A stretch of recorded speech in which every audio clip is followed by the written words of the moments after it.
നിങ്ങളിവിടെ കുക്ക് ചെയ്യുന്ന ഒരു ഏട്ടനില്ലേ? ഞാൻ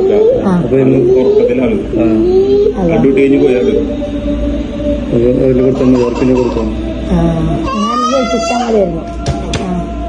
അത് കൊടുക്കണം. ഓക്കെ, നാളെയാണ്.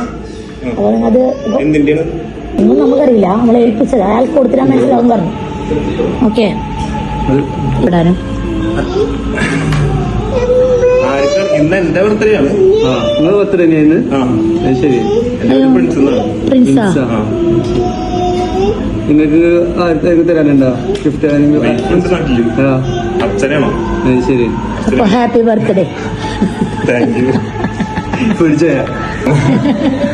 സർപ്രൈസ് ആക്കുമെന്ന് പറഞ്ഞിട്ടുണ്ടായിരുന്നു. ഞാൻ ഒരു അയ്യപ്പനില്ല. എന്താ പറയാനുള്ളത് വൈഫിനോട്? വൈഫിനടുത്ത് വന്നിട്ട് പറയാനില്ല. Thanks D Achu. ഹാപ്പി ആയി. ഹാപ്പി.